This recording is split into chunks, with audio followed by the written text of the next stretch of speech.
தானியேல் தீர்க்கதரிசன புஸ்தகம் 12ஆம் அதிகாரம் 4வது வசனம். தானியேலாகிய நீயோவென்றால் முடிவு காலம் மட்டும் இந்த வார்த்தைகளை புதைபொருளாக வைத்து இந்த புஸ்தகத்தை முத்திரை போடு. ஆண்டவர் தானியேலுக்கு அநேக காரியங்களை வெளிப்படுத்துகிறார். வெளிப்படுத்திவிட்டு கடைசியாய் சொல்லுகிறார். 11 அதிகாரத்தில் எல்லாத்தையும் சொல்லிவிட்டு 12ஆம் அதிகாரம் வரும்போது ஆண்டவர் சொல்லக்கூடியதான ஒரு வார்த்தை என்னவென்றால், இந்த வார்த்தைகளை புதைபொருளாக வைத்து இந்த புஸ்தகத்தை முத்திரை போடும். அப்படின்னா ஆண்டவர் தானியேலை பார்த்து இவைகளை எல்லாம் புதைபொருளாக வைத்து அப்படின்னா என்ன அர்த்தம் அப்படின்னா, புதைபொருள் அப்படின்னா என்னன்னா அந்த தலைமுறைக்கு பயன்படாத அல்லது அந்த தலைமுறைக்கு அது தேவைப்படாது. ஏதோ ஒரு காலகட்டத்துக்கு அது தேவைப்படும்.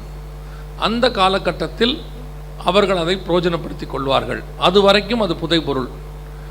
அது இப்போ இதில் என்ன சொல்கிறார், இந்த வசனத்தில் என்ன சொல்கிறாருன்னா, முடிவு காலம் மட்டும் இந்த வார்த்தைகளை. அப்போது தானியேலுக்கு ஆண்டவர் சில காரியங்களை கொடுக்கிறார். அது முடிவு காலத்துக்குரியது என்று சொல்லுகிறார். ஸோ அந்த முடிவு காலம் வரும்போது அந்த புஸ்தகம் தோண்டி எடுக்கப்படும்.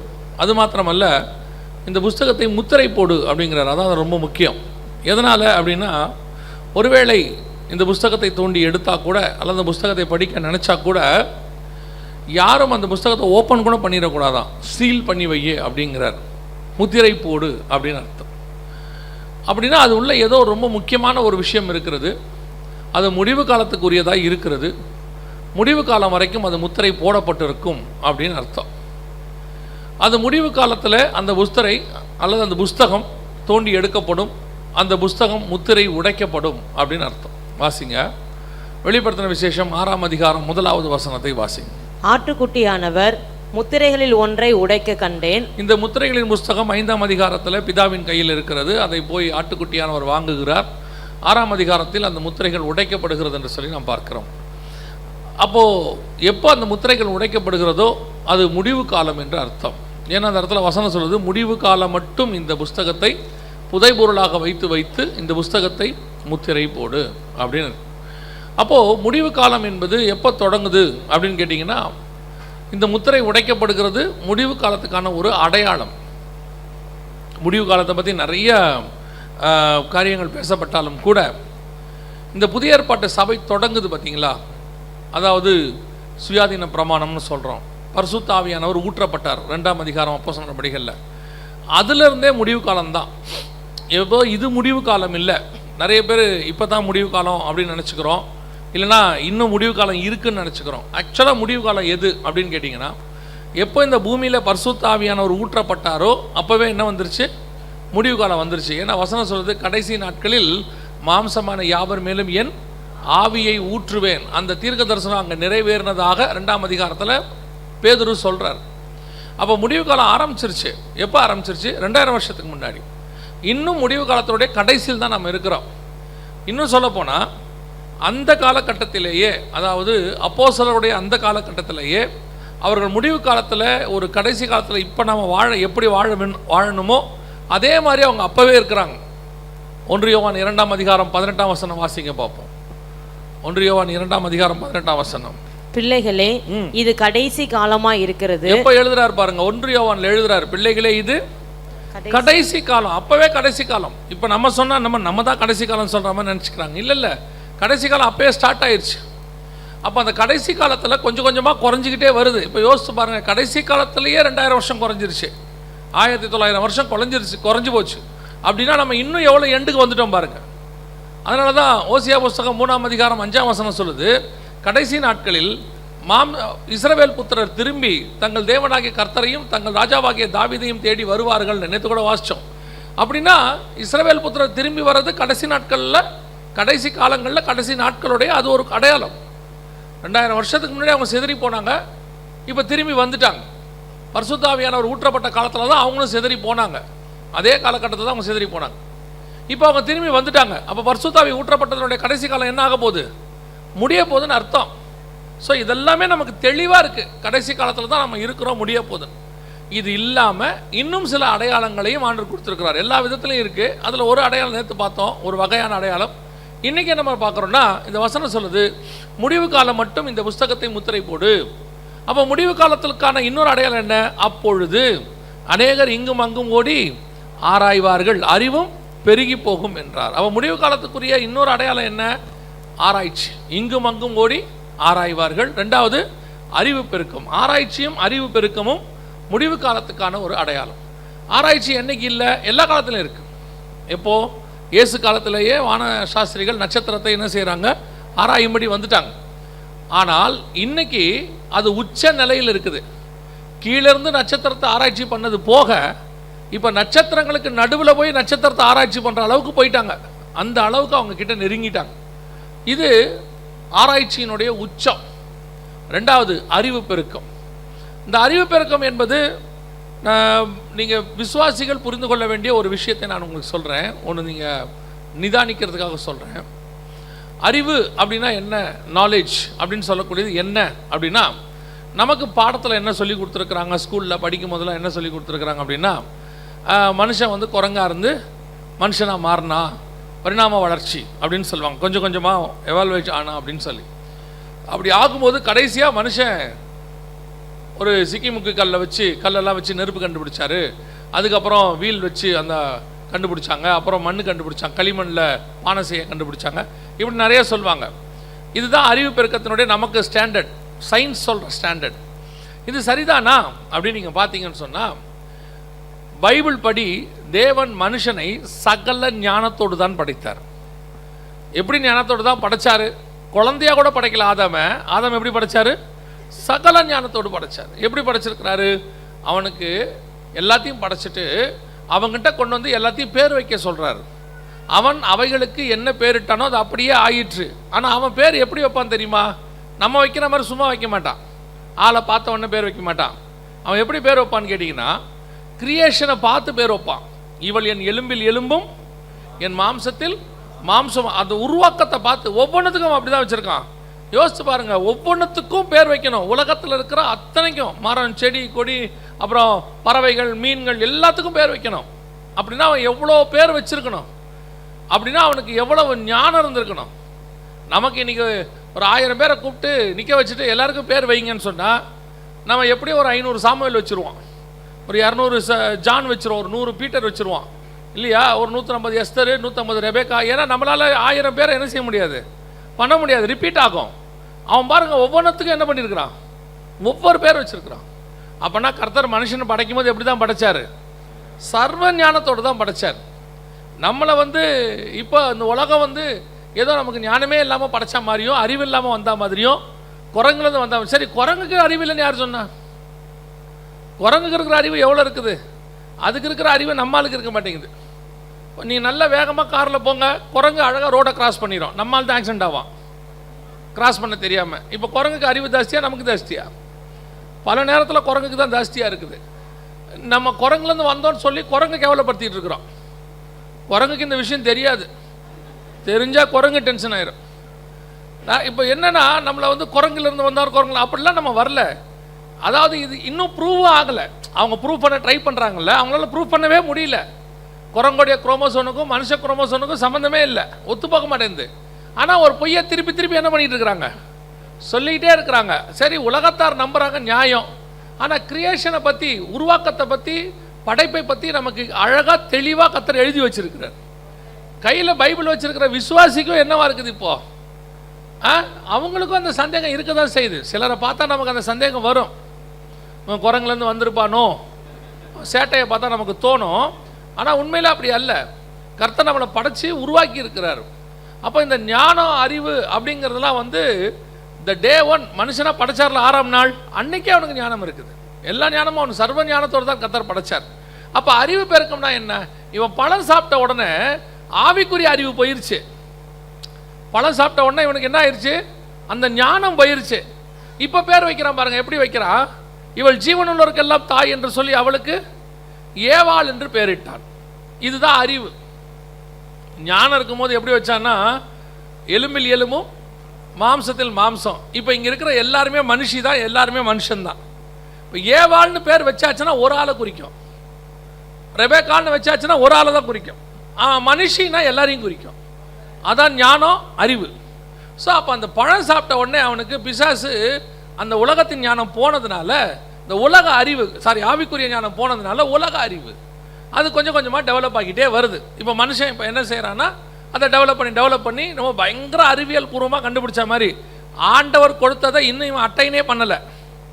ஆண்டவர் நமக்கு வச்ச ஞானத்தை நம்ம என்ன செய்யலை, இன்னும் எடுக்கவே இல்லை. யோசித்து பாருங்கள், இன்றைக்கி இருக்கிறதுலையே அறிவியல் பூர்வமாக நம்ம முன்னேறிட்டோம், நிலாவுக்கு ராக்கெட் விட்டுட்டோம் அப்படின்னு சொல்கிறோம் இல்லையா? நிலாவுக்கு நம்ம சேட்டலைட்டில் இதை அனுப்பி ஸ்பேஸ் ஷட்டில் அனுப்பி நிலாவில் போய் மண் அள்ளிக்கிட்டு வந்துட்டோம் அப்படிங்கிறாங்க. இது எத்தனை வருஷத்துக்கு முன்னாடி நம்மால் செஞ்சுட்டான் தெரியுமா? நிலாவுக்கு ஸ்பேஸ் அனுப்பிச்சிட்டு என்ன தேடினீங்கன்னா தண்ணி இருக்குதா தேடணும்னு சொன்னாங்க. கடைசியில் தண்ணி இல்லைன்னு அவங்க சொல்லிட்டாங்க. இப்போ வரைக்கும் அதான் ரிசல்ட். ஆனால் இவங்க செஞ்ச இந்த விஷயத்தை 1960கள் 70களில் இவங்க செஞ்ச இந்த விஷயத்தை நம்மால் எப்போ செஞ்சுருக்கான் தெரியுமா? பைபிளில் 4000 வருஷத்துக்கு முன்னாடி பேழையிலேருந்து புறாவை வெளியே விட்டு தண்ணி இருக்குதான்னு பார்த்துட்டு வர சொன்னான். அது போய் தண்ணி இருக்குதான்னு பார்த்துட்டு வந்துச்சு. இவங்க அனுப்பின ஆள் மண் அள்ளிக்கிட்டு வந்தான். நம்மால் அனுப்பின புறா ஒலிவ இலையை எடுத்துகிட்டு வந்துச்சு. புரியுதா? ஆனால் இவங்க அனுப்பின ஸ்பேஸ் ஷட்டில் இருக்குதுல்ல, பெரும்பான்மையான ரிட்டர்ன் ஆகாது, கடலில் விழுந்துடும். ஆனால் நம்ம அனுப்பின ஸ்பேஸ் ஷட்டில் இருக்குல்ல, அது போயிட்டு தெளிவாக பத்திரமா திரும்பி வந்துடும். 4000 வருஷத்துக்கு முன்னாடி பைபிளில் உள்ளதான அந்த டெக்னாலஜியை இவங்க திருப்பி செய்யறதுக்கு 4000 வருஷம் இருக்குது. 4000 வருஷம் இருக்குது. அதனால் உங்களுக்கு அறிவில்லைன்னு நினைக்காதீங்க. கர்த்தர் மனுஷனை சர்வ ஞானத்தோடு தான் படைத்தார். இந்த அறிவு பெருக்கம் என்பது உலகத்தின் அறிவு பெருக்கம். இவங்க இப்போ தான் கொஞ்சம் கொஞ்சமாக உலகமாக பெருகி 1970களில் தான் ஸ்பேஸ் ஷட்டிலே விட ஆரம்பிச்சிருக்கிறாங்க. யோசிச்சு பாருங்கள், நமக்கு டிஎன்ஏ இருக்குது, நமக்கு வந்துட்டு இந்த மாதிரி டிஎன்ஏல சில எழுத்துக்கள் இருக்குது. இதையெல்லாம் நமக்கு இப்போ தானே சொல்கிறாங்க கண்டுபிடிச்சி பிளட் குரூப் எல்லாம். 4000 வருஷத்துக்கு முன்னாடி யாக்கோபு சொல்லிட்டான் 2500-3000 வருஷத்துக்கு முன்னாடி. புள்ளியான ஆட்டுக்கும் சிவப்பான ஆட்டுக்கும் எப்படி மாற்றி போகிறதுனா என்ன பண்ணால் கலர் மாறும்னு கண்டுபிடிச்சிட்டான் பாருங்க. இன்றைக்கும் என்ன எப்படி கலர் மாற்றுறதுன்னு தெரியாமல் தானே இவ்வளோ செலவு பண்ணிட்டு இருக்கிறீங்க நீங்கள் இல்லையா? எவ்வளோ செலவு. நீங்கள் டிவியில் வர விளம்பரத்தில் 80% பாருங்கள், கலர் மாற்றுறதுக்கு எப்படின்னு தெரியாமல் போட்டு சிவப்பழுகுன்றீங்க. அவன் போகிற வழியில் கொப்பை உடச்சி போட்டு தண்ணி குடிக்கிற இடத்துல எல்லாத்தையும் போட்டு சிவப்பை மாற்றிட்டான். நம்மால் டெக்னாலஜி எப்படி இருக்கு பாருங்கள். அது மோர் தென் 3000 இயர்ஸ் பேக். அவங்களுக்கு அன்னைக்கு ஒரு ஆடு மேய்க்கிற இருக்கிற ஞானம் தான் இன்னைக்கு விஞ்ஞானிக்கு இருக்கு. அதுலேயும் பாதி தான் இருக்கு. அவன் செஞ்சதில் ஃபுல்லையும் செய்யலை. கேட்டு பாருங்க, பைபிள் பொய், பைபிள் தப்பு, பைபிள் பழமைவாதம், இவங்களாம் பழமைவாதிகள். பைபிளில் இருக்கிற சயின்ஸை திருப்பி படிக்கிறதுக்கே இவங்களுக்கு காலம் பத்தாது. உலகத்தில் கண்டுபிடிக்கப்பட்ட கண்டுபிடிப்புகளில் விஞ்ஞானிகளுடைய இதை எடுத்து பாருங்க. அவங்க எழுதியிருக்கிறத 70 to 80% விஞ்ஞானி பைபிளில் இருந்தால் எல்லாத்தையும் கண்டுபிடிச்சுன்னு எழுதியிருக்கிறான். அல்லேலூயா. இப்போ நம்முடைய வேதாகமம் மகத்துவம் உள்ளது. அறிவு பெருக்கம் என்பது உலகத்தில் உள்ள அறிவு பெருக்கம். அறிவு பெருகி போகும். எப்படி அறிவு பெருகி போகும்? இப்போ பாருங்கள், நம்ம ஒரு காலத்தில் ஒரு 40 வருஷம் 30 வருஷத்துக்கு முன்னாடி ஒரு ஃபோன் யூஸ் பண்ணணுன்னு சொன்னால் ஒரு ₹1 காயின் போட்டு பேசுவாங்க. அப்புறம் அந்த சுற்றி விட்டு ஒரு ஃபோன் பேசுவாங்க. அந்த ஃபோனை பேசுகிறதுக்கு நமக்கே 10வது படிக்க வேண்டி இருந்துச்சு. அதுக்கு முன்னாடி நம்மளை தொடவே விட மாட்டாங்க. ஃபோன் பேசிட்டா நமக்கு அது ஒரு பெரிய ஆசீர்வாதம் இல்லை? ஸ்கூலில் போய் சொல்லுவோம், நேற்று நான் ஃபோன்லாம் பேசினேன் தெரியுமான்னு சொல்லுவோம். நம்ம அந்த அளவுக்கு தான் நம்ம அறிவு இருந்துச்சு. இப்போ இருக்க பிள்ளைய பாருங்கள், கையில் செல்ஃபோனை வச்சு தான் இருக்கு. செல்ஃபோன் கொடுத்தா தான் சாப்பிடுது, இல்லைன்னா சாப்பிட மாட்டேங்குது. அதில் அவங்க அம்மாவுக்கு ஒரு பெருமை, என் பிள்ளைய செல்ஃபோன் பார்த்துக்கிட்டே தான் சாப்பிடும். அதில் ஒரு பெருமை. இதுதான் அறிவு பெருக்கம். நம்ம நம்ம 7 வயசில் செஞ்ச நம்ம தாத்தாலாம் சொல்லுவார்ல, 6ஆவதுல தான் எனக்கு ஏ போடவே சொல்லி கொடுத்தாங்க, மண்ணில் தான் ஆ போட சொல்லி கொடுத்தாங்கன்னு. இப்போ வயிற்றுலேயே சொல்லி கொடுத்துட்றாங்க. வயிற்றில் இருக்கும் போதே ஒரு டேப் ரிகார்டரை வச்சு கேட்க வச்சிடுறாங்க. அது வெளியே வரும்போதே ஆ போடும் போல் இனிமேட்டு. அந்த அளவுக்கு அறிவியல் டெக்னாலஜி. இதுதான் அறிவு பெருக்கம், உச்சத்துக்கு போயிட்டே இருக்குது. ஸோ இது கடைசி காலத்தினுடைய மிக முக்கியமான அடையாளம். இன்றைக்கி நம்ம என்ன பார்க்க போகிறோம் அப்படின்னு கேட்டிங்கன்னா, இந்த பைபிள் நம்ம நினைக்கிறபடி வெறும் பழங்கதைகள் அல்லது ஹிஸ்ட்ரி, பைபிளில் உள்ள சரித்திரத்தை மட்டும் உள்ளடக்கியது இல்லை. இனி நடக்க போகிற விஷயத்தையும் இதில் சொல்லி வச்சிருக்கு. இன்னும் நடக்க போகிறதுனா என்ன? அந்திகிறிஸ்து சாட்சி, அது இது, அது மட்டும் இல்லை. இன்றைக்கி இருக்கிற மெடிசன், இன்றைக்கி இருக்கிற டெக்னாலஜி, இன்றைக்கி இருக்கக்கூடியதான வளர்ச்சிகள் என்னென்ன இருக்குது எல்லாமே இதில் இருக்குது. எல்லாத்தையும் ஆண்டவர் எழுதி கொடுத்துருக்கிறாரு. ஆனால் என்னென்னா அதை நம்ம தேடி கொஞ்சம் கண்டுபிடிச்சி படிக்கிறது இல்லை, அவ்வளோதான். நம்மளை பொறுத்த வரைக்கும் நம்ம பிஸியாக இருக்கிறதுனால நமக்கு பைபிள் படிக்கிறதுக்கு மட்டும் என்ன இல்லை, நேரம் இல்லை. ஆண்டவர் என்ன சொன்னார்? பைபிள் படிச்சுட்டு உன் குடும்பத்தை காப்பாற்றுறதுக்கு வேலை பாருன்னு சொன்னார். இவன் வேலை பார்த்துட்டு குடும்பத்தை காப்பாற்றிட்டு பைபிளை விட்டுட்டாங்க. இவ்வளோதான் வித்தியாசம். நமக்கு வேலை குடும்பம் எதுக்கு ஆண்டவர் கொடுத்தாருன்னா, அவர் வர வரைக்கும் இந்த உலகத்தில் நம்ம வாழ்கிறதுக்கு தேவைதான் வேலையும் குடும்பமும். இப்போ நம்ம குடும்பத்தையும் வேலையும் பார்த்துட்டு பைபிளை விட்டுட்டோம். அவ்வளோதான் விஷயமே. அதனால தான் ஆண்டவர் சொல்கிறார், நான் என்னுடைய மகத்துவங்களை அவர்களுக்கு எழுதி கொடுத்தேன், அவர்களோ அதை அந்நிய காரியமாக எண்ணினார்கள். இன்றைக்கி நம்ம பைபிளில் இருக்கிற சயின்ஸை விட்டுட்டோம், டெக்னாலஜியை விட்டுட்டோம், எல்லாத்தையும் விட்டுட்டு வாட்ஸ்அப்பில் வர்றதை ஆன்னு பார்த்துன்னு இருக்கிறோம். இப்படிலாம் நடக்குது பாருங்கள், எவ்வளோ பாருங்கள் அப்படிங்கிறோம். இதையெல்லாம் 2000 வருஷத்துக்கு முன்னாடி ஆண்டவர் எழுதி கொடுத்துட்டார், 4000 வருஷத்துக்கு முன்னாடி எழுதி கொடுத்துட்டார். ஆனால் அதை தேடி கண்டுபிடிச்சு படிக்க வேண்டியது மட்டும்தான் நம்முடைய வேலை. அப்படி இருக்கிற ஒரு சில விஷயங்களை மட்டும்தான் நாம் இன்னைக்கு இந்த மாலை வேளையில் என்ன செய்ய போகிறோம், பார்க்க போகிறோம். என்ன காரியங்களை ஆண்டவர் சொன்னார், பைபிளில் சொன்னார், அது எப்படி நம்ம காலத்தில் அறிவு பெருக்கமாக கடைசி காலத்துக்குரியதாக இருக்குது, இன்றைக்கி உள்ள டெக்னாலஜி எல்லாம் எது எதெல்லாம் பைபிளில் ஏற்கனவே சொல்லப்பட்டிருக்கிறது அப்படின்றத நம்ம பார்க்க போகிறோம். வாசிங்க ஒரு வசனத்தை, வெளிப்படுத்தின விசேஷம் 9ஆம் அதிகாரம், வெளிப்படுத்தின விசேஷம் 9ஆம் அதிகாரம் 6வது வசனத்தை வாசிங்க. அந்நாட்களில் மனுஷர்கள் சாவை தேடியும் அதை காணாதிருப்பார்கள், சாக வேண்டுமென்று ஆசைப்படுவார்கள், சாவோ அவர்களுக்கு விலகி ஓடிப்போம். இந்த வசனம் பார்த்தீங்களா, கொஞ்சம் வித்தியாசமாக இருக்குது. என்ன இருக்குதுன்னா, வித்தியாசம்னா என்னென்னா, அதில் ஒரு பெக்குலியராக ஒரு காரியம் இருக்குது. மனுஷர்கள் சாக வேண்டும் என்று ஆசைப்படுவார்கள்னு இருக்கு. மனுஷன் சாக ஆசைப்படுவானா? மனுஷன் சாக ஆசைப்படுற காலம் ஏதாவது இருக்குதா? எந்த காலத்துலையாவது? சொல்கிறது வேணால் என்ன செய்வாங்க, சொல்லுவாங்க, சும்மா சொல்லுவாங்க, இருக்கிறதுக்கு பேசாமல் செத்து தொலையலாம். வீட்டில் அடிக்கடி சகோதரிகள் சொல்லுவீங்க தானே, இந்த வீட்டில் இருக்கிறதுக்கு பேசாமல் என்ன செய்யலாம், செத்து தொலையலாம் அப்படின்னா. கூப்பிட்டா வருவீங்களா சாவ? திடீர்னு பிரதர் கூப்பிட்றாரு, கணவர் கூப்பிட்றாரு, ஏமா நீ ரொம்ப நாளாக சொல்லிக்கிட்டே இருக்கிற, இந்த கல்யாண நாளில் உனக்கு நான் அதை நிறைவேற்றலான்னு இருக்கிறேன், உன் ஆசையை நான் நிறைவேற்றுறேன், வரியா போகலாம் அப்படின்னா வருவீங்களா? நான் ஏன் சாகணும்? எதுக்கு? இல்லை, சொல்லும் போது சொல்கிறது தான், எல்லாரும் சொல்கிறது தான் இல்லையா? ஆனால் சாகணுன்ற ஆசை யாருக்கும் என்ன செய்யாது, எப்போவுமே வராது. ஏன்னா உயிர்னு இருந்தால் உயிர் ஆசைன்னு ஒன்று இருக்கும், அதுதான் இயல்பு. நமக்கு மட்டும் இல்லை, உயிர் இருக்கிற எல்லா உயிரினத்துக்கும், அது சின்ன எறும்பாக இருக்கட்டும் இல்லை பெரிய மனுஷனாக இருக்கட்டும், யார் யாருக்கெல்லாம் உயிர் இருக்குதோ எல்லாருக்கும் என்ன இருக்குது, உயிர் ஆசை இருக்குது. இன்னும் கொஞ்ச நாள் இருந்தால் நல்லா இருக்குமே, இன்னும் கொஞ்ச நாள் இருந்தால் நல்லா இருக்குமே அப்படின்னு சொல்லி நம்ம என்ன செய்கிறோம், 70 பலத்தின் மிகுதினால் 80, சரி 70 முடிஞ்சிருச்சு, பலத்தின் மிகுதினால் 80 முடிஞ்சிருச்சு. 80க்கு மேலே 85 90 வந்தால் கூட, ஓவர் டைமில் இருந்தால் கூட நமக்கு போகிற ஆசை என்ன செய்யாது, வராது. தான் 85 90 ஆகி போச்சே, நல்லபடியாக போயிட்டு வருவோன்னு என்றைக்கா தோணும்? தோணாது. அப்படி உடம்பு முடியலனா கூட டாக்டரை கூப்பிடுங்க, ஆம்புலன்ஸை கூப்பிடுங்க, ஏன் இன்னொரு 10 வருஷம் இருந்தால் நல்லா தானே இருக்கும் அப்படின்னு. நான் மட்டும் எப்பவுமே சொல்வேன், நம்ம இந்த உலகத்துக்கு வர்றதுக்கு டைம் ஃபிக்ஸ் பண்ணது ஆண்டவர், திருப்பி கூட்டிகிட்டு போகிற டைமையும் அவர் ஃபிக்ஸ் பண்ணி தான் வச்சுருக்கிறார். அவர் சொல்கிற நேரத்தில் போனால் தான் நல்லது. சிலர் என்ன பண்ணுவான் தெரியுமா, அந்த சாக ஆசைப்பட மாட்டான். என்னங்க சாக ஆசைப்பட சொல்கிறீங்களான்றீங்களா? நான் சொல்லலை, பவுல் சொல்கிறார், நான் தேகத்தை விட்டு பிரிய ஆசைப்படுகிறேன் அப்படிங்கிறார், ஆசையாக இருக்கிறேன் அப்படிங்கிறார். ஏன்னா இதை முடித்தோம்னா நமக்கு அங்கே எட்டர்னல், இதை முடித்தோம்னா அங்கே சந்தோஷம், இங்கே முடித்தோம்னா அங்கே கவலை இல்லாத ஒரு உலகம். அதை ஆல்ரெடி நமக்கு ஃபிக்ஸட், அதை பவுல் பார்த்துட்டாரு, எனக்கு ஒன்று நியமிக்கப்பட்டிருக்கிறது, அதை நான் வாஞ்சையாய் தொடர்கிறேன். அதை அவர் பார்த்ததுனால அவருக்கு இங்கே இருக்கிறது போர் அடிக்குது. எப்படா என்ன ரிலீஃப் பண்ணுவீங்கன்னு கேட்குறாரு. சிலர்லாம் பார்த்தீங்கன்னா வேலையை விட்டு அனுப்பினா போதும்னு நினைக்கிறார்ல, அந்த மாதிரி அவர் நினைக்கிறார், எப்பயாவது என்னை விட்டிங்கன்னா நான் பேசாமல் நான் போயிடுவேன்றார். ஆனால் சொல்லிட்டு சொல்கிறாரு, நான் இருப்பது உங்களுக்கு பிரயோஜனமாக இருக்கும், அதனால் இருக்கிறேங்கிறார்.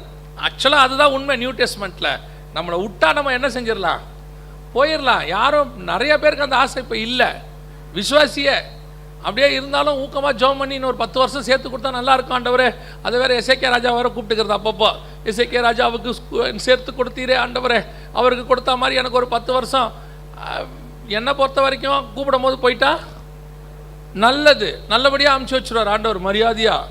நீங்கள் எக்ஸ்ட்ராவாக கேட்டிங்கன்னு வச்சுங்க, அதுக்கப்புறம் அவன் அனுப்புறதுக்குள்ளே நீங்கள் போதும் போதும்னு ஆயிரும். இவனே நம்மளை கேட்டுருவான், ஐயோ எங்கள் அம்மாவை கொடுங்க, எங்கள் அப்பாவை கொடுங்க, விடமாட்டேன் அப்படின்னு கதறுவானா, ஆண்டவர் பாப்பார், என்னடா இவ்வளோ பாசமாக இருக்கானே, சரி ஒரு 10 வருஷம் கொடுப்போன்னு கொடுத்துட்டாருன்னு வச்சுங்க. அதுக்கப்புறம் அந்த அம்மாவுக்கும் ஐயாவுக்கும் வர பிரச்சனையை பார்த்துட்டு பையனே சொல்லுவான், ஆண்டவரே இறங்கி தூக்குவோம்மா, கிருபையாக இறங்கி தூக்குங்க ஆண்டவரே, போதும் ஆண்டவரே. கடைசியாக போன பிறகு ஒரு பெருமூச்சு விடுவான், அப்பாடா இது நமக்கு தேவையா, நல்லபடியாக கூப்பிடும் போதே போனாலே சோத்திரம் தானே. சரி கவனிங்க, மனுஷர்கள் சாக வேண்டும் என்று ஆசைப்படுவாங்களா? எந்த காலத்துலையும் கிடையாது. அது ஒரு வித்தியாசமாக வசனம் இருக்குது பாருங்களேன். அப்போ எந்த காலத்தில், அது மேலே ஒரு வசனம் இருக்குது, அந்த வசனத்தில் ஃபஸ்ட்டு வேர்டு அந்நாட்களில் அப்படின்னு இருக்குது. எந்த நாட்களில்? இந்த 9ஆம் அதிகாரம் வரைக்கும் 7ஆம் அதிகாரத்தில் தான் வருகை வருது. 9ஆம் அதிகாரம் என்பது உபத்திரவ காலத்தினுடைய காலம். உபத்திரவ காலத்தில் நடக்கிறதான சம்பவங்கள். அந்த உபத்திரவ காலத்தில், உபத்திரவ காலம்னா என்ன? இப்போ சபை எதுக்கு ஸ்தாபிக்கப்பட்டது? கிறிஸ்துவின் வருகைக்காக தான் சபை. இப்போ கம்யூனியன் நீங்கள் எடுக்கும் போதே ஒரு வார்த்தையை அடிக்கடி சொல்கிறீங்க ஒவ்வொரு மாதமும். அதோடைய ஆழம் உங்களுக்கு தெரியல. நான் வருமளவும் என்னை நினைவு கூறும்படி இதை செய்யுங்கள் என்றார். நான் வருமளவும் அப்படின்னா நான் வர வரைக்கும் தான் கம்யூனியன். அப்போ நான் வர வரைக்கும் தான் கம்யூனியன்னா நான் வர வரைக்கும் தான் உடன்படிக்கை. நான் வர வரைக்கும் தான் உடன்படிக்கைன்னா அந்த உடன்படிக்கை யாரோட பண்ணியிருக்கிறார்? ஆண்டவர் சபையோட பண்ணியிருக்கிறாரு. அப்போ அவர் வர வரைக்கும் தான் சபை. அதுக்கு மேலே என்ன இருக்காது? புதிய ஏற்பாட்டு சபை இருக்காது. அவ்வளோதான், முடிஞ்சிடும். அப்போ இயேசுவின் வருகைக்கு பின்னால் அது வரைக்கும் தான் சபை. உங்களுக்கு எனக்கும் வாய்ப்பு வருகை வரைக்கும் தான். நம்ம அதுக்குள்ளே போயிட்டா நல்லது, அதாவது வருகையில் போயிட்டா நல்லது. அப்படி போகாத பட்சத்தில் கைவிடப்பட்டவர்களாய் காணப்படுவோம். இப்போ சபைக்குள்ளே உட்காந்து உங்களுக்கு இவ்வளோ சத்தியங்கள் சொல்லப்படுது. இன்னைக்கு இதனை சொல்ல, இந்த 2 நாள் 3 நாள் கூட்டத்தை சொல்ல, ஒவ்வொரு வாரமும் சொல்லப்படுது. உங்களுக்கு ஒரு மெய்ப்பன் கொடுக்கப்படுறாரு, உங்களுக்கு ஒரு செய்தி கொடுக்கப்படுது, ஆயத்தப்படுத்தப்படுறோம். இவ்வளவும் கேட்டு ஒரு கூட்டம் ஆயத்தப்படும், ஒரு கூட்டம் ஆயத்தப்படாது. நான் சொல்லலை, வசனமே அப்படி தான் சொல்லுது. 10 கன்னிகைகள் இருப்பாங்க. 5 பேர் புத்தி உள்ளவர்கள், 5 பேர் புத்தி இல்லாதவர்கள். 2 பேர் படுத்திருப்பார்கள், ஒருவன் எடுத்துக்கொள்ளப்படுவான், ஒருவன் கைவிடப்படுவான். 2 பேர் மாவரைத்துக் கொண்டிருப்பார்கள், ஒருவன் எடுத்துக்கொள்ளப்படுவாள். அப்போது பைபிளோடைய கான்செப்ட்லேயே ஒரு 50% தான் இருக்குது. ஸோ கைவிடப்பட்டவர்கள் கொஞ்சம் பேர் இருக்கிறாங்க. யார் இவங்கெல்லாம்? சத்தியத்தை சொல்லியும் கேட்காதவர்கள், சொல்லியும் அதன்படி செய்யாதவர்கள். கேட்பாங்க, காதுக்கு தான் போவோம், இருதயத்துக்குள்ளே போகாது. 3.5 வருஷம் இயேசு பேசினார், 11 பேருக்கு இருதயத்துக்குள்ளே போச்சு, யூதாஸுக்கு இருதயத்துக்குள்ளே போகலை. அவன் கடைசி வரைக்கும் பணத்தாசக்காரனா பொருளாசக்காரனாகவே இருந்திருக்கிறான். ஆரம்பத்திலேருந்து தைலப்புட்டியை உடைச்சதுலேருந்து அந்த 30 வெள்ளிக்காசை வாங்கின வரைக்கும் அவனுக்குள்ளே அந்த காசாசை இருந்துக்கிட்டே இருக்கு. ஆனால் இயேசு உலகத்தை வெறுக்கிறத பேசுகிறாரு, சிலுவையை சுமக்கிறத பேசுகிறாரு, எல்லாம் பேசுகிறாரு, கூடவே இருக்கான். ஆனால் அவனுக்கு என்ன தோணலை பாருங்க, ரோல் மாடலாக இயேசுவையே பார்க்குறான் அவன். நம்மளாம் இன்னைக்கு ரோல் மாடலாக யாராவது ஊழியக்காரங்களை பார்த்துட்டு இருக்கிறோம். அவன் ரோல் மாடலாக யாரை பார்க்கறது? இயேசுவையே பார்க்குறான். இயேசுவையே ரோல் மாடலாக பார்த்து மனம் திரும்பாத கூட்டம் ஒன்று இருந்திருக்கு. அப்படி சில கூட்டங்கள் சபைக்குள்ளே இருக்கும். சத்தியம் சொன்னாலும் கேட்காது, மண்டைக்குள்ளே போகாது, காது வரைக்கும் தான் போகும். அப்புறமா என்ன செஞ்சிருமா? செய்யறதே தான் செஞ்சுக்கிட்டு இருக்கோம். எல்லாம் கேட்கும், திருப்பி திருப்பி அதையே தான் செய்யும். அதுக்குள்ளே மனம் திரும்புதலே இருக்காது. நான் பேசுறது எல்லாமே விசுவாசிக்கு. ஏதோ நீங்கள் நான் பிலீவர் நினச்சிக்க போறீங்க, விசுவாசிக்கு. சத்தியம் கேட்கும், உள்ளுக்குள்ளே போகவே போகாது. இவங்கெல்லாம் யாரு? ஒரு நாள் கைவிடப்பட்டவர்களாக இருப்பார்கள். என்ன தெரியுமா சொல்லுவான்? சத்தியம் பேசினா அவர் அப்படித்தான் சொல்லுவார், அதெல்லாம் செய்ய முடியுமா அப்படிம்பான், சுயநீதிக்காரன். இவர்கள் எல்லாம் கைவிடப்பட்டவர்களாக இருப்பார்கள். இந்த கைவிடப்பட்டவர்களுக்கு அந்நாட்களில் வர்ற உபத்திரவம், உபத்திரவம் மகா உபத்திரவம் 2 இருக்கு. 7 வருஷத்தில் முதல் 3.5 வருஷம் உபத்திரவம், 2வது 3.5 வருஷம் மகா உபத்திரவம். இந்த உபத்திரவ காலத்தில் நடக்கிற சம்பவம் தான் இது. அவங்க என்ன நினைப்பாங்களாம்? வரப்போறதான ஆட்சியில் செத்தா போதும்னு நினைப்பாங்களாம். ஏன்னா அவ்வளவு கொடுமையான ஒரு சர்வாதிகாரி பூமிக்கு வரப்போறான். இது வரைக்கும் நீங்கள் உலகத்தில் நம்ம பைபிள் படி முதல் சர்வாதிகாரி யாருன்னா நிம்ரோத். 11ஆம் அதிகாரத்தில் இருக்கு. இதில் 10ஆம் அதிகாரம் 11ஆம் அதிகாரம் ஆதியாகமத்தில் இருக்கு. கடைசி சர்வாதிகாரி யாருன்னு கேட்டிங்கன்னா அந்தி கிறிஸ்துன்னு நம்ம பார்க்குறோம். இவங்க எல்லாருமே ஒரே ஆவி உடையவங்க, அந்தி கிறிஸ்துவின் ஆவின்னு சொல்லுவாங்க. இந்த இது வரைக்கும் வந்த அத்தனை சர்வாதிகாரிகள், டிக்டேட்டர்ஸ், அத்தனை பேருமே சாத்தானுடைய தூதர்கள், அவனுக்கு கீழே இருந்த தூதர்கள். ஆனால் கடைசியாக இப்போ வரப்போகிறவன் இருக்கான்ல, அவன் தூதன் அல்ல, சாத்தானுடைய மகன். வாசிங்க 2 தெசலோனிக்கேயர் 2ஆம் அதிகாரம் 3வது வசனத்தை வாசி. 2 தெசலோனிக்கேயர் 2ஆம் அதிகாரம் 3வது வசனம்.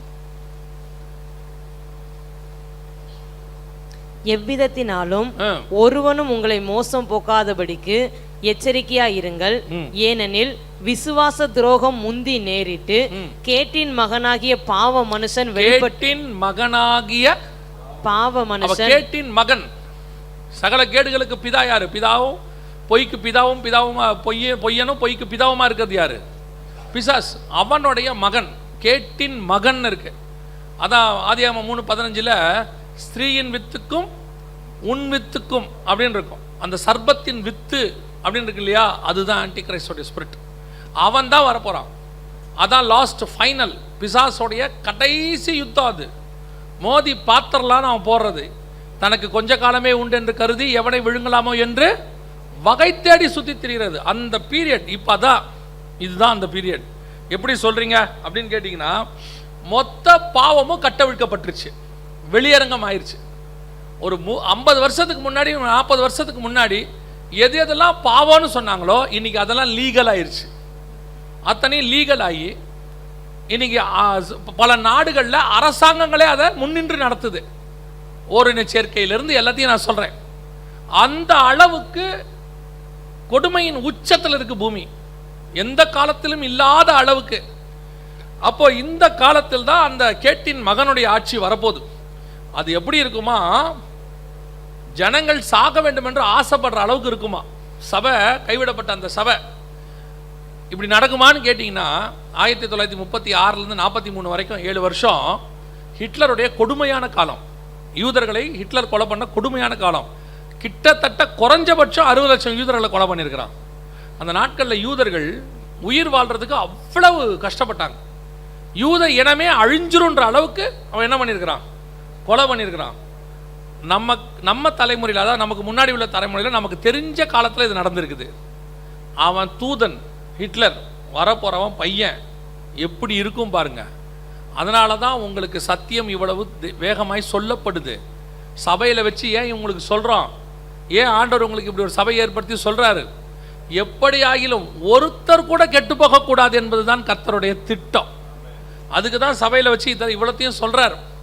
புறஜாதியாருக்கு கிடைக்காத ஸ்லாக்கியம் தேவ பிள்ளைகளுக்கு கர்த்தர் கொடுத்து வச்சிருக்கிறார். அப்போ நாம் இந்த ஒரு கூட்டம் இதில் ஆயத்தப்படாமல் போயிடும். என்ன சொன்னாலும் அவர்கள் தான் அந்த நாட்களில் சாக வேண்டும் என்று ஆசைப்படுவார்கள். ஆனால் அதில் இன்னொன்று இருக்குது, சாவோ விலகி ஓடி போகும், சாவை தேடியும் காணாதிருப்பார்கள். அப்படிதான் அதில் இருக்குது. அது வசனம் சொல்லுது, அந்நாட்களில் மனுஷர்கள் சாவை தேடியும் அதை காணாதிருப்பார்கள், சாக வேண்டும் என்று ஆசைப்படுவார்கள், சாவோ விலகி அவர்களுக்கு ஓடி. எப்படி ஓடி போகும்? சாக விடாமல் தடுக்கிற காரியம் என்ன நடக்கும்? அப்படி சாக விடாமல் ஜனங்க நினைச்சா கூட சாக முடியாதான். இப்போ சில காரியங்களை நீங்கள் பாசிட்டிவாக பார்த்து கொண்டிருக்கிறீர்கள், பின் நாட்களிலே அது உங்களுக்கு நெகட்டிவாக மாறும். இப்போ எது பாசிட்டிவ் எப்படின்னு நான் உங்களுக்கு சொல்கிறேன். முதல்ல இந்த வசனத்துக்கான ஒரு விளக்கம் உங்களுக்கு கவனிங்க. மனுஷர்களுடைய உயிர் எதில் இருக்குதுன்னு கேட்டிங்கன்னா ரத்தத்தில் இருக்குது என்று லேவியராகமம் 17:11 சொல்லுது. மனுஷனுடைய உயிர் ரத்தத்தில் இருக்குது. இது கூட ஆச்சரியப்படுற விஷயம். ஏன் தெரியுமா? ஒரு மனுஷனுடைய ரத்தத்தில் உயிர் இருக்குன்னு 4000 வருஷத்துக்கு முன்னாடி பைபிள் சொல்லுது. ஆனால் ரத்தத்தில் உயிரணுக்கள் இருக்குதுங்கிறத இப்போ தான் கண்டுபிடிச்சாங்க. ஒரு 200 வருஷத்துக்கு முன்னாடி ரத்தத்துக்குள்ள உயிரணுக்கள், அதாவது வெள்ளை அணுக்கள், சிவப்பு அணுக்கள், நம்ம சொல்கிறோமே WBC RBC, இதெல்லாம் இப்போ தான் ஒரு 200-300 வருஷத்துக்கு முன்னாடி கண்டுபிடிச்சாங்க. ஆனால் 4000 வருஷத்துக்கு முன்னாடி பைபிள் சொல்லுது ரத்தத்துக்குள்ள என்ன இருக்குது, உயிர் இருக்குது. எவ்வளோ பெரிய கண்டுபிடிப்பு பாருங்க. ரொம்ப சர்வ சாதாரணமாக வனாந்தரத்தில் போகிறவங்ககிட்ட ஆண்டவர் சொல்லிட்டு போகிறாரு, உங்கள் ரத்தத்தில் என்ன இருக்குது, உயிர் இருக்குது. அப்போது ஒரு மனுஷனுடைய உயிர் போக விடாமல் தடுக்கிறதுக்கு ரொம்ப முக்கியமாக என்ன தேவை, ரத்தம் தேவை. ஒரு மனுஷன் எது இல்லாமல் கூட வாழ்ந்துட முடியும். 2 கிட்னியில் 1 இல்லாமல் வாழ்ந்துடலாம். அப்புறம் 2 காலில் 1 கால் இல்லாமல் வாழ்ந்துடும். 2 கால் இல்லாதவங்க இருக்காங்க, 2 கண் இல்லாதவங்க இருக்காங்க, 2 கை இல்லாதவங்க இருக்கிறாங்க. ஆனால் உடம்புல தேவையான அளவு ரத்தம் இல்லாமல் பாதி இருந்தால் கூட வாழ முடியாது. ரத்தம் அவ்வளவு இம்பார்ட்டண்ட். அந்த ரத்தம் இப்போது செயற்கை ரத்தம் கண்டுபிடிச்சாச்சு. இதுக்கு பேர் ஆர்டிஃபிஷியல் பிளட்டுன்னு பேர், செயற்கை ரத்தம். என்ன செயற்கை ரத்தம்னா என்ன, இது எப்படி வேலை செய்யும் அப்படின்னு கேட்டிங்கன்னா, இப்போ நம்ம ரத்தத்தில் இருக்கக்கூடிய உயிரணுக்களை உருவாக்கக்கூடியதான செயற்கை ரத்தம் இது. இப்போ நம்ம ரத்தத்தில் பார்த்தீங்கன்னா ஓ பாசிட்டிவ்னு ஒன்று சொல்லுவாங்க, நீங்கள் கவனிச்சிருப்பீங்க, நிறைய பேருக்கு இருக்கும். அதான் எக்கச்சக்கம் பேருக்கு இருக்கும் ஓ பாசிட்டிவ். இதுக்கு வந்து ஒரு காமன் டோனார்னு ஒரு பேர் உண்டு. அர்ஜென்ட்டுக்கு என்ன செய்யலாம், மற்றவங்களுக்கு கொடுக்க முடியும், காமன் டோனார் அப்படின்னு பேர் உண்டு. இது அந்த மாதிரி, இது காமன் டோனார், யாருக்கு வேணாலும் ஏற்றலாம். இதில் குரூப்பே கிடையாது, யாருக்கு வேணாலும் எந்த குரூப்காரங்களுக்கும் இதை ஏற்ற முடியும். அதுலேயும் இதை எப்படி ரெடி பண்ணுறாங்க அப்படின்னு கேட்டிங்கன்னா, இது சிலிக்கான் பவுடர். இதை வந்து ஒரு டிஸ்டில்டு வாட்டர், சுத்திகரிக்கப்பட்ட தண்ணியில் கலந்து நீங்களே ஏற்றிக்கொள்ளலாம். இப்போ இந்த ரத்தம் இது இப்போ கண்டுபிடிக்கப்பட்டதில்ல, 2004லேயே யூசேஜுக்கு வந்துருச்சு. இஸ்ரேவேலுக்கும் ஹிஸ்புல்லா அப்படின்னு லெபனானில் ஒரு அரசாங்கம், 2த்துக்கும் சண்டை நடந்த போது இஸ்ரேவேல் இராணுவ வீரர்கள் அடிபட்ட போது அவர்களுக்கு இந்த ரத்தத்தை யூஸ் பண்ணி செக் பண்ணாங்க. கிட்டத்தட்ட 72 மணி நேரம் உயிர் போகாமல் பத்திரமா பாதுகாத்துச்சு. ஸோ அதுதான் இந்த ரத்தம். 2004லே ரெடி. இப்போ ஆர்டிஃபிஷியல் பிளட் வந்து எல்லா இடங்களிலும் வைப்பதற்கு ரெடி ஆயிடுச்சு. இது வந்து ஒரு மிக முக்கியமான கடைசி கால கண்டுபிடிப்பு. இப்போ யோசித்து பாருங்கள், ஒருவேளை அந்திகிறிஸ்து ஆட்சியில் உங்களை சித்திரவதைப்படுத்துவார்கள், கைவிடப்பட்டவங்களை சொல்கிறேன், சித்திரவதைப்படுத்துவார்கள். அவர்கள் சாக விடாமல் தடுத்து நிறுத்தக்கூடிய முதல் பொருள் ரெடியாக இருக்குது. ஃபர்ஸ்ட் பார்ட் என்னது? ஆர்டிஃபிஷியல் பிளட்டு ரெடியாக இருக்குது. இதை வச்சுருப்பாங்க. எங்கே போனாலும் ரத்தத்தால் உயிர் போகாது, அதுக்கு உயிரை தடுத்து நிறுத்தக்கூடியது. இன்றைக்கி நீங்கள் நினைக்கக்கூடியதான மெடிக்கல் கண்டுபிடிப்பு இருக்கு இல்லையா? நம்ம சொல்கிறோம்ல, மருத்துவம் பயங்கரமாக முன்னேறிடுச்சு. இந்த மருத்துவம் முன்னேறதை நம்ம இப்போ எல்லாருமே பாசிட்டிவாக பார்த்துட்டு இருக்கிறோம். ஒரு வகையில் என்ன செஞ்சிட்ருக்கோம்? பாசிட்டிவாக பார்த்துட்ருக்குறோம்.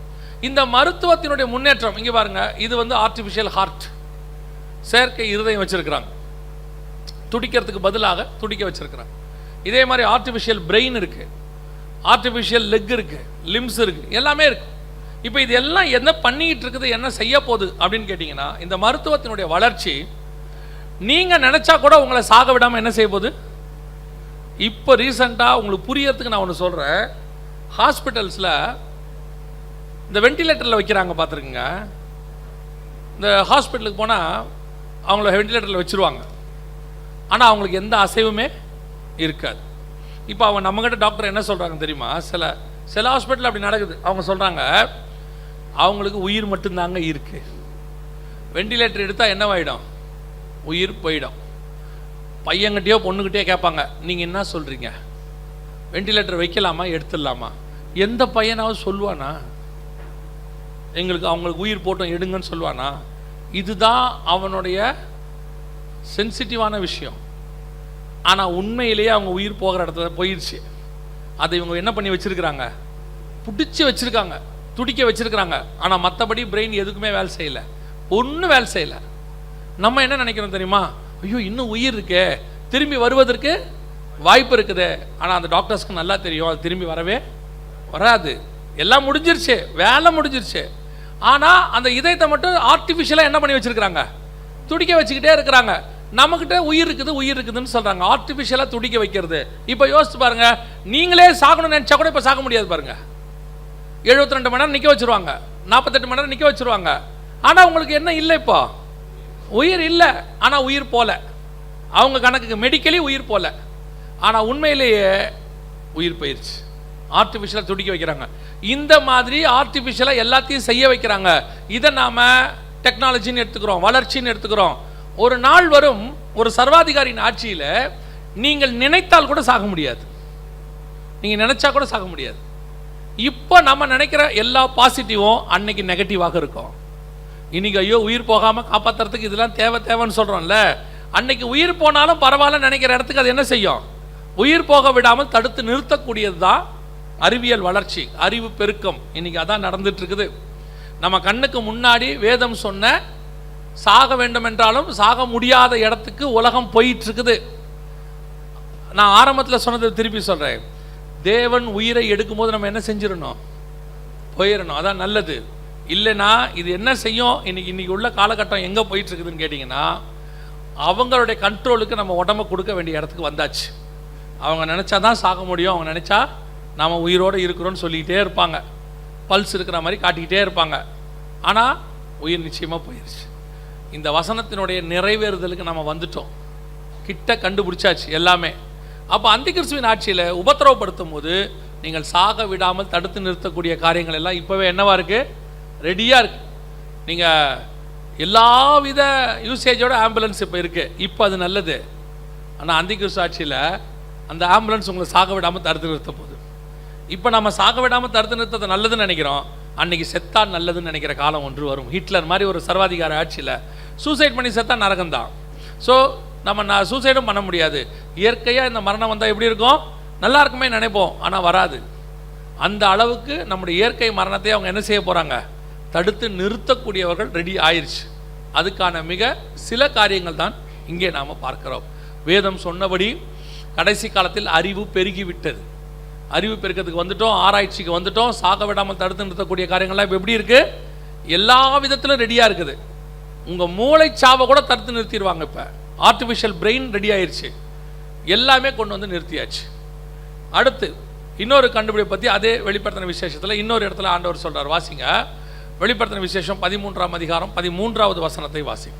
அன்றியும் அது மனுஷருக்கு முன்பாக வானத்திலிருந்து பூமியின் மேல் அக்கினியை இறங்க பண்ணத்தக்கதாக பெரிய அற்புதங்களை நடப்பித்து. நல்லா கவனிங்க, வானத்திலிருந்து அக்கினி இறங்க பண்ணத்தக்கதாக பெரிய அற்புதம். இதுக்கு 2 ரீசன் இருக்கு. ஏன் அற்புதம் நடக்குதுங்கிறதுக்கு 2 ரீசன் இருக்கு. இதே மாதிரி ஒரு சம்பவம் எங்கே நடந்திருக்குது? பழைய ஏற்பாட்டில் எலியா காலத்தில் நடந்திருக்கு. வானத்திலிருந்து அக்கினி இறக்குற தேவனே மெய்யான தேவன் அப்படின்னு சொல்லியிருக்கிறாங்க. இப்போ வானத்திலிருந்து அந்திக்கு சாட்சியில் என்ன நடக்க போகுது, உபத்திரவ காலத்தில் என்ன நடக்க போகுதுன்னு கேட்டால், அவன் தன்னை தேவன் என்று எல்லாருக்கும் காட்ட போகிறான். வாசிங்க, தானியேல் புஸ்தகம் 11ஆம் அதிகாரம் 37வது வசனத்தை வாசிங்க. அவன் தன் பிதாக்களின் தேவர்களை மதியாமலும் ஸ்திரீகளின் சிநேகத்தையும் எந்த தேவனையும் மதியாமலும் எல்லாவற்றிற்கும் தன்னை பெரியவனாக்கி அரண்களின் தேவனை தன் ஸ்தானத்திலே கனம் பண்ணி தன்னை கடவுள்னு காட்டுவானா. இன்னும் கொஞ்சம் உங்களுக்கு தெளிவா வேணும்னா 2 தெசலோனிக்கேயர் 2ஆம் அதிகாரம் 4வது வசனத்தை வாசிங்க. 2 தெசலோனிக்கேயர் 2ஆம் அதிகாரம் 4வது வசனம்.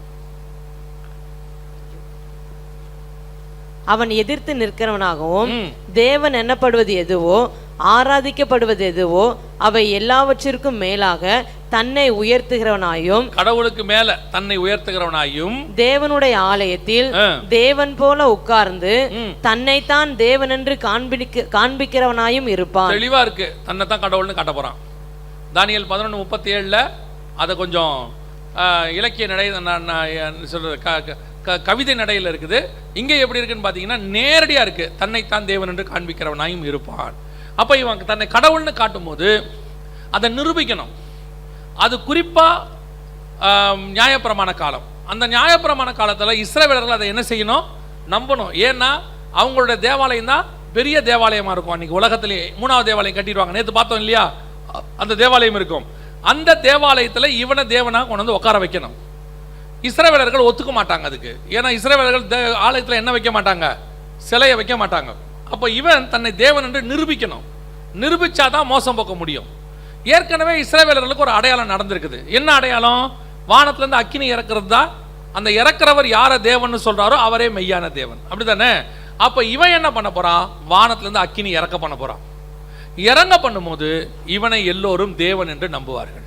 ஏன்னா இவன் என்ன சொல்ல போறானா, நான் தான் தேவன் சொல்ல போறான். அந்த அக்கினி இறக்குற நானே மெய்யான தேவன். அதுக்காக தான் வானத்திலிருந்து அக்கினி இறங்க போகுது. ஆனால் வசனம் என்ன சொல்லுது, இறங்க பண்ணத்தக்கதாக பெரிய அற்புதங்களை செய்தது. ஆனால் இந்த அற்புதத்தை அந்தி கிறிஸ்து எப்படி செய்வான்? அதுக்கு முன்னாடி நான் சொல்றேன், இந்த அற்புதங்கள் அப்படிங்கிறது வேதாகமத்தில் நமக்கு கொடுக்கப்பட்டிருக்கிற ஒரு விஷயம். அற்புதங்களினாலும் அடையாளங்களினாலும் தேவன் வேத வாக்கியங்களை உறுதிப்படுத்தினார். அதே நேரத்தில் இந்த அற்புதங்களை பிசாசுகளும் செய்யும். அதை கண்டு நீங்கள் என்னவாயிடக்கூடாது, ஏமாந்துடக்கூடாது. இப்போ வாசிங்க 2 தெசலோனிக்கேயர் 2ஆம் அதிகாரம் 9வது வசனத்தை வாசிங்க. அந்த அக்கிரமக்காரனுடைய வருகை சாத்தானுடைய செயலின்படி சகல வல்லமையோடும் அடையாளங்களோடும் பொய்யான அற்புதங்களோடும். அற்புதம் எப்படி இருக்கும்? பொய்யான அற்புதம். அற்புதம் இருக்கும், பிசாசு அற்புதங்களை செய்யாதுன்னு சொல்லல, அற்புதத்தை செய்யும். ஆனா அற்புதம் ஏன் செய்யும், எப்படி செய்யும்? பொய்யா செய்யும். இன்னும் ஒரு வசனம் கூட வாசிங்க, பிசாசு அற்புதம் செய்யுமான்னு உங்களுக்கு சொல்றேன். வெளிப்படுத்தல் 16ஆம் அதிகாரம் 13வது வசனத்தை வாசிங்க. வெளிப்படுத்தல் 16:13. அப்பொழுது வலு சர்ப்பத்தின் வாயிலும் மிருகத்தின் வாயிலும் கள்ள தீர்க்கதரிசியின் வாயிலும் இருந்து தவளைகளுக்கு ஒப்பான 3 அசுத்தாவிகள் புறப்பட்டு வர கண்டேன். அவைகள் அற்புதங்களை செய்கிற பிசாசுகளின் ஆவிகள். அற்புதங்களை செய்கிற, அப்ப பிசாசுகள் என்ன செய்யும்? அற்புதங்களை செய்யும். எப்படி செய்யும்? பொய்யாய் செய்யும். 2 தெசலோனிக்கேயர் 2:9 சொல்லுது, பொய்யாய் செய்யும். அதனால தான் விசுவாசிகளுக்கு சொல்றோம், இது கடைசி காலம். வஞ்சகமா பிசாசு நிறைய காரியங்களை செய்யறான். அதுல ஒண்ணு அற்புதம். அற்புதத்தை வச்சு ஊழியக்காரனையோ ஊழியத்தையோ டிசைட் பண்ணாதீங்க. நான் சொல்றது புரியுதா? ஒரு அற்புதம் நடக்குதுன்னா அந்த ஊழியக்காரனையோ ஊழியத்தை என்ன செய்யக்கூடாது, டிசைட் பண்ணக்கூடாது. எந்த ஒரு ஊழியத்தையும் ஊழியக்காரனையும் கனியை வச்சு தான் டிசைட் பண்ணணும், சத்தியத்தை வச்சு தான் டிசைட் பண்ணணும், வார்த்தையை வச்சு தான் டிசைட் பண்ணணும். அற்புதத்தை, ஏன்னா அற்புதங்களை யார் செய்வா? தீர்க்க தரிசனம் யார் சொல்லுவா? சவுலும் சொல்லுவான். சவுலும் தீர்க்க தரிசிகள் ஒருவனாக எண்ணப்பட்டான். தீர்க்க தரிசனம் யார் வேணாலும் சொல்லுவாங்க, அடிச்சு விடுவான். நீங்க போய் பாருங்க, மரத்துக்கு கீழே கிளி ஜோசியக்காரர் உட்காந்துருக்கிறார். அவர்கிட்ட கையை நீட்டுறவங்களுக்கு 10ல் 5 நடக்கும், 4 நடக்கும், 3 நடக்கும். ஆனால் நம்மளோட குணாதிசயம் தெரியுமா? நடக்காத 7 விட்டுருவாங்க, நடந்த 3 சொல்லுவாங்க. அந்த மரத்தடியில் ஒருத்தர் உட்காந்தாருங்க, கரெக்டாக சொன்னார். என்ன சொன்னார்? மழை பெய்யும்னு சொன்னார். கரெக்டாக சொன்னார். அவர் சொன்ன மற்ற 7 நடக்கலையே, அதை விட்டுருங்க, நடந்ததை பேசுங்கம்மா. அதே தான் தீர்க்கதரிசிக்கிட்டையும் நீங்கள் ஃபாலோ பண்ணுறீங்க. தீர்க்கதரிசியை அடித்து விட்றாங்க. நீங்கள் இந்த அற்புதங்கள் இதெல்லாம் பார்த்துட்டு அவங்க சொன்னது எல்லாமே கரெக்ட். இல்லை இல்லை, எத்தனையோ நடக்கலை, ஏதோ 1-2 நடந்துச்சு. தேவன் தீர்க்க தரிசனம் உரைப்பாரானால் அவர் சொன்ன வார்த்தைகளில் ஒன்று கூட ஒளிந்து போகாது, எழுத்தாகிலும் எழுத்தின் உறுப்பாகிலும் ஒழியாது. அப்படின்னா சொன்ன தீர்க்க தரிசனத்தை வச்சுக்கிட்டு நீங்கள் டிசைட் பண்ணாதீங்க. நீங்கள் ஒன்று எதை வச்சு டிசைட் பண்ண தெரியுமா? அந்த ஊழியக்காரனுடைய ஊழியங்களுடைய இந்த ஆவிக்குரியவனுடைய கனியை வச்சு தான் டிசைட் பண்ணணும். இன்னைக்கு கடைசி காலத்தில் ரொம்ப ஏமாறுறீங்க விசுவாசிகள். நீங்கள் போய், அதான் நான் சொல்கிறேன், ஏமாறுறவங்க இருக்கிறனால தான் யார் வர்றது? ஏமாத்துறவங்க வராங்க. அதுவும் தமிழ்நாட்டுக்கு ஒரு பெரிய கிஃப்ட் இருக்கு. என்னன்னு கேட்டிங்கன்னா, சென்னையோடைய பார்டர் இருக்குல்ல, ஆந்திரா பார்டர், அங்கே ஆரம்பித்து கன்னியாகுமரியோடைய பார்டர் இருக்குல்ல, களியக்காவலை தாண்டி திருவண்ணாமலை வரைக்கும் 5000 தீர்க்கதரிசி இருக்கான். அது ஒரு பெரிய கிருபை. தட்டிக்கு விழுந்தா தீர்க்கதரிசி, நிமிர்ந்து எழுந்தா தீர்க்கதரிசி. அதுலேயும் இப்போ கடைசி காலத்தில் ஒரு பெரிய ஸ்பெஷாலிட்டின்னா 9 வாரமும் எங்கிட்டே இருக்குன்றான். ஆவியானவரே என்ன பண்ணுறாராமா? பகிர்ந்து அளிக்கிறாரு இருக்கு. அவரே என்ன பண்ணுறாரு? டிவைட் பண்ணி தான் கொடுக்குறாராமா, யார் யாருக்கு என்னென்ன வேணுமோ. எங்கடா சரவணா ஸ்டோர்ஸ் மாதிரி ஆகிட்டாங்க இப்போ. எங்கடா எதுக்கும் வெளியே போயிட போகிறாங்களோ 5 மாடி கட்டடத்தை அவங்களே கட்டிடுறாங்க. என்ன பொருள் வேணுமோ எல்லாமே எங்ககிட்ட தான் இருக்குது. அந்த மாதிரி எல்லா வாரமும் எங்கிட்ட இருக்கு. எதுக்கும் நீங்கள் எங்கேயும் போக வேணாம், நேராக வந்துடுங்க, பஸ்ஸை பிடிச்சுன்றான். நீங்களும் இருக்கிய விசுவாசிகளுக்கு ஒன்று புரிஞ்சுக்கோங்க, நீங்கள் அற்புதங்களை பெறுகிறவர்கள் அல்ல, அற்புதங்களை செய்கிறவர்கள். எப்போ நீங்கள் விசுவாசியாக மாறிட்டீங்களோ, இயேசுவின் ரத்தத்தால் கழுவப்பட்டு ஞானஸ்நானம் எடுத்து வந்துட்டீங்களோ, விசுவாசிக்கிறவர்களால் நடக்கிற அடையாளங்களாவன. உங்கள் மைண்டில் என்ன ஏற்றி வச்சிருக்காங்க தெரியுமா? ஊழியக்காரன் தான் அற்புதம் செய்வான். இல்லை இல்லை, நம்மை சாராத ஒருத்தனே அற்புதம் செஞ்சிருக்கான். அன்றைய காலத்தில் இயேசுகிட்ட வந்து சொல்கிறாங்க, நம்மை சாராத ஒருத்தன் உங்களுடைய நாமத்தினாலே அற்புதம் செய்கிறான். நம்மளை சாராத ஒருத்தனே செய்யும் போது நீங்கள் இயேசுவின் பிள்ளைகள் ஏன் செய்யக்கூடாது? உங்களுக்கு ஒரு இன்ஃபீரியாரிட்டி காம்ப்ளெக்ஸ். அவர் அங்கே போனால் சுகம் நடக்கும், இங்கே போனால் அற்புதம் நடக்கும், அங்கே போனால் விடுதலை கிடைக்கும். நீங்கள் முழங்கால் போட்டு ஜெபம் பண்ணுங்க, அங்கேயே கிடைக்கும். நீங்கள் எங்கே ஜெபம் பண்ணுறீங்களோ அங்கேயே கிடைக்கும். ஏன்னா உங்கள் மேலேயே அந்த இயேசு தான் இருக்கிறாரு, அந்த பரிசுத்தாவியானவர் தான் இருக்கிறார். நீங்கள் சொல்கிறதும் அதே இயேசுவின் நாமம் தான். அவங்களுக்கு உங்களுக்கு ஒன்று தான் வித்தியாசம். நீங்கள் அவங்க செய்வாங்கன்னு விசுவாசிக்கிறீங்க, அவங்களே செய்வாங்கன்னு விசுவாசிக்கிறாங்க. அவ்வளோதான். நீங்கள் விசுவாசிச்சு பாருங்க, என் மூலமாக கர்த்தர் காரியங்களை வாய்க்க பண்ணுவார்னு. உங்கள் மூலமாக கர்த்தர் செய்வார். அல்லேலூயா. அற்புதங்களை வைத்து ஏமாறாதிருங்கள், தீர்க்க தரிசனங்களை கண்டு ஏமாறாதிருங்க. இந்த கடைசி காலத்தில் உங்களுக்கு தேவையான எல்லா தீர்க்க தரிசனங்களும் உங்கள் கையில் இருக்கிற பரிசுத்த வேதாகமத்தில் இருக்கு. அதையும் தாண்டி வேணுமா? உங்களுக்குள்ள இருக்கிற ஆவியானவர் இருக்கார்ல, அவர் தான் இருக்கிறதுலே நம்பர் 1 தீர்க்கதரிசி. வரும் காரியங்களை குறித்து போதிக்கிறவர் அவர் தான். இதை விட்டுறிய யாரையாவது பிடிச்சிக்கிறீங்க, அதில் உங்களுக்கு ஒரு பெருமை வேற, எனக்கு அவரை நல்லா தெரியும், அதில் ஒரு பெருமை. அதில் இன்னொரு பெருமை இருக்கு, நான் எப்போ ஃபோன் பண்ணாலும் அவர் எடுப்பார். அப்போ அவர் வேலை இல்லாமல் இருக்காருன்னு அர்த்தம். வேலை இருக்கிறவன் பிஸியாக இருக்கிறவன் எப்படி ஃபோன் எடுப்பான்? இல்லையா? அவர் நான் எப்போ ஃபோன் பண்ண, நீங்கள் பாருங்கள், ஃபோன் பண்ணுறது உடனே ஒரு ஆளை உட்கார வச்சுக்கிட்டு ப்ரூவ் பண்ணுறாராமா இவருக்கு அவரை தெரியும்னு. எடுத்து பிரதர் பிரைஸில் நல்லா இருக்கீங்களா? நல்லா இருக்க. என் கூட ஒருத்தர் வந்தார், உங்களுக்கு என்ன தெரியும்னு சொன்னேன், அவர் நம்பலை, ஒரு பிரைஸ்லாட் சொல்லுங்கள், அவருக்கு வேற சொல்லணும். இப்போ என்னத்தை சொல்றிய? கடைசி காலத்தில் கவனிச்சு கொள்ளுங்க. நீங்கள் எந்த ஊழியக்காரனை தெரிஞ்சு வச்சாலும் சரி, எந்த ஊழியக்காரரோட ஃபோட்டோ எடுத்தாலும் சரி, நீங்கள் ஒழுங்காக இருந்தால் தான் பரலோகத்துக்கு போக முடியும். எந்த ஊழியக்காரன் கையை பிடிச்சி கூட்டு போயெல்லாம் உள்ளே விடமாட்டார். அவர் போகிறதே பெரும்பாடாக இருக்குது. என்னையும் சேர்த்து தான் சொல்கிறேன், நாங்கள் போகிறதே பெரும்பாடு. ஒருத்தர் என்னை பார்த்து கேட்டான், அண்ணே உங்கள் மினிஸ்ட்ரி பேர் ஏனி தானே? என்ன? ஆமாம் அண்ணே. அப்போ எல்லாரும் ஏற்றி விட்டு இங்கே தான் இருப்பீங்களான்னு கேட்டான். ஆடாடா, இதுக்கு பின்னாடி இப்படி ஒரு ஆவிக்குரிய அர்த்தம் இருக்கும்னு எனக்கு தெரியாமல் போச்சேன். அன்னிலேருந்து நான் சொல்ல ஆரம்பிச்சிட்டேன், நான் தான் ஃபஸ்ட்டு போவேன். நான் போயிட்டு தான் எல்லாரையும் கூப்பிட்டு போவேன். என் வேலை சொல்கிறது, கூப்பிட்டு போகிறது இல்லை. புரியுதா? என் வேலை என்னது? சொல்கிறது.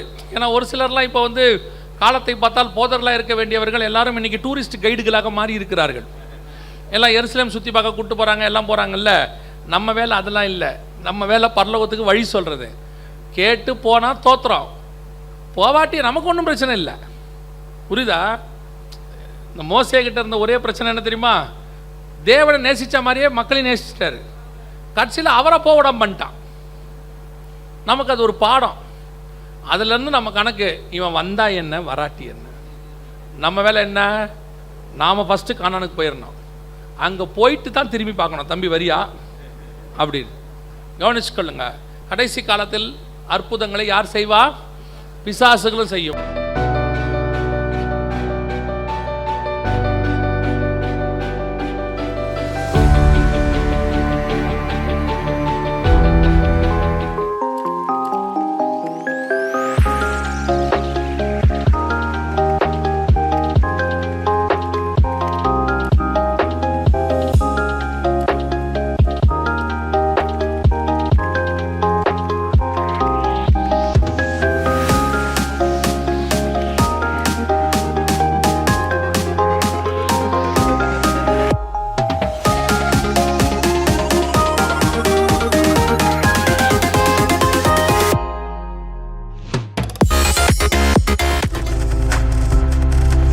நீங்கள் பார்த்துக் கொண்டிருப்பது உங்கள் ஜாய் டிவி. உங்கள் துக்கம் சந்தோஷமாய் மாறும்.